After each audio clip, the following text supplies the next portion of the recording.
Bismillahirrahmanirrahim. Assalamualaikum warahmatullahi wabarakatuh. Kami peserta Latsar CPNS gelombang 8 angkatan 44 kelompok 3 akan menyampaikan mengenai hasil wawancara yang telah kami lakukan kepada 3 narasumber, yaitu seorang guru, seorang dosen, dan seorang TNI ABRI. Berikut hasil wawancara yang telah kami lakukan. Perkenalkan, saya Deden Gina Garnida SPD. Saya punya jabatan sebagai wakil kepala sekolah, statusnya sebagai PNS juga, golongan 4A. Ya, saya sekarang jadi dosen di salah satu universitas swasta di Jawa Tengah. Apa sih makna dari wawasan kebangsaan menurut Bapak? Wawasan kebangsaan sendiri artinya menurut saya adalah bagaimana kita memandang bangsa kita, menyikapi bangsa kita, baik permasalahan, baik buruknya ataupun hal-hal yang dihadapkan oleh bangsa, sehingga kita punya cara-cara atau solusi-solusi untuk menghadapi semua permasalahan bangsa. Tentu saja sikap kita juga harus disesuaikan dengan apa yang dibutuhkan oleh bangsa. Jadi wawasan kebangsaan apa aja di pengetahuan kita terkait apa ya, terkait ideologi kita, terkait bahasa kita, terkait persatuan kita, kesamaan kita dengan yang lain, terkait wilayah kita gitu ya, terkait interaksi kita juga dengan teman-teman yang memiliki visi yang sama juga. Jadi kalau kita berbicara wawasan kebangsaan sangat luas sekali, yang jadi nanti ada persatuan, ada tentang ideologi, ada bahasa gitu ya, dan interaksi sosial juga. Kebangsaan itu sendiri adalah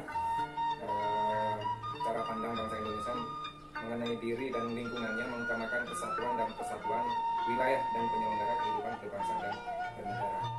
Seberapa pentingkah kita sebagai warga negara Indonesia harus memiliki wawasan kebangsaan?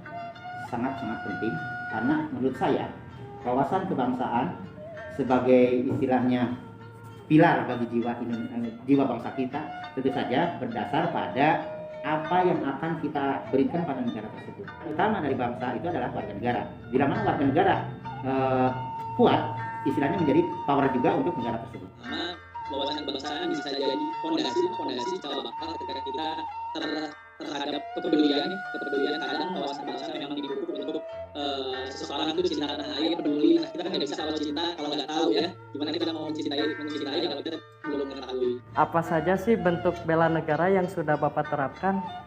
Saya upayakan pendidikan di negara kita supaya lebih maju, lebih baik lagi untuk anak-anak sebagai generasi penerus di Indonesia ini. Bela negara buat saya sekarang membela negara itu dengan paling mudah dengan menjalankan profesi saya dengan secara optimal, dengan penuh integritas ya, penuh integritas, profesional, melayani gitu ya. Bela negara untuk anak muda ya, anak muda yang harus paling dititik beratkan, saya selalu bilang ke mahasiswa saya, kalian harus bisa menjadi agent of change ya, yang merubah, karena kita nggak akan bisa merubah suatu kelompok kalau bukan kita yang merubahnya gitu ya. Dan bangsa ini juga bangsa yang masih berkembang, yang masih banyak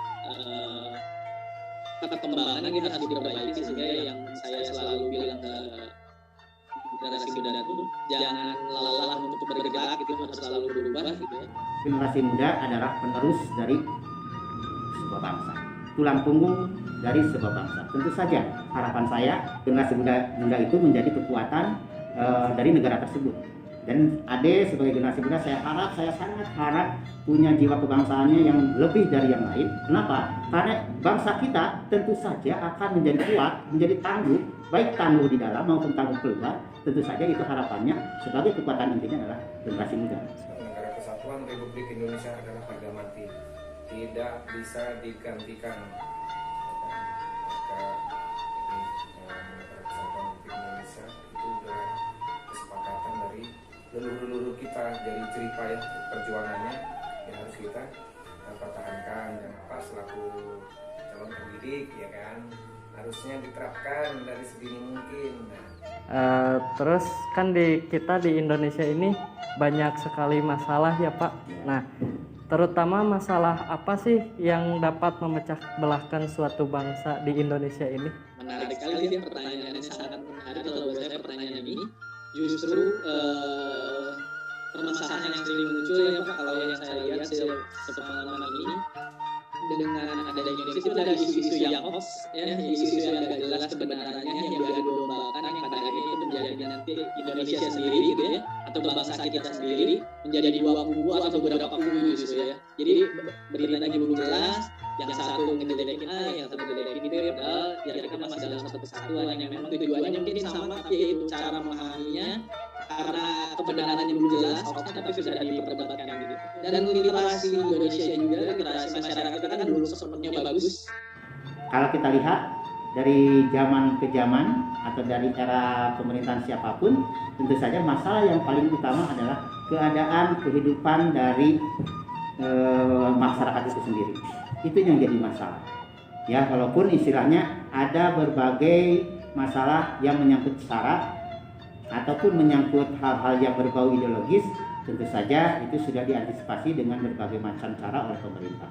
Dan yang paling utama yang harus selalu jadi dipikirkan adalah mengenai kesejahteraan rakyat.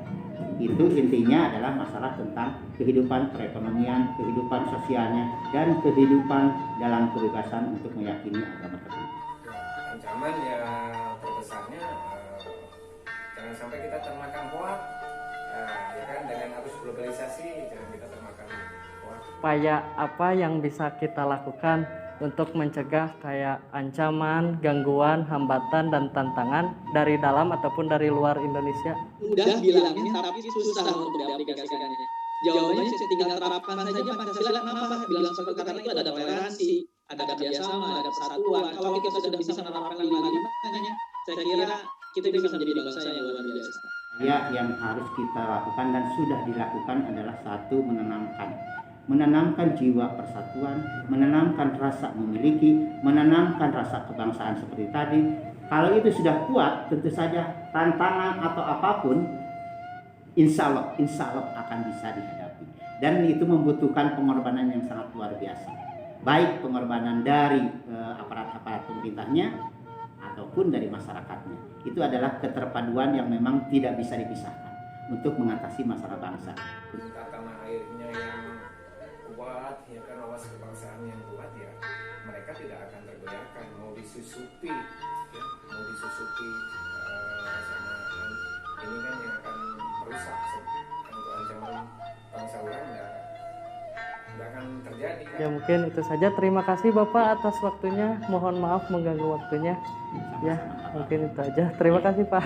Dari hasil wawancara yang berhasil kami himpun dengan beberapa narasumber, dapat kami analisis bahwa setiap narasumber memiliki pengetahuan tentang wawasan Nusantara dan negara-negara. Wawasan Nusantara dan negara-negara ini wajib dimiliki oleh setiap warga negara untuk dapat diimplementasikan dalam kehidupan sehari-hari. Setiap warga negara bisa melakukan bela negara sesuai dengan pekerjaannya masing-masing. Dan untuk menghindari adanya ancaman, gangguan, hambatan, dan tantangan yang datang dari dalam maupun dari luar, setiap warga negara harus mengamalkan nilai-nilai Pancasila dalam kehidupan sehari-hari. Kami ucapkan terima kasih banyak kepada 3 narasumber yang sangat luar biasa, dan itulah hasil wawancara yang telah kami lakukan. Terima kasih atas perhatiannya. Wassalamualaikum warahmatullahi wabarakatuh.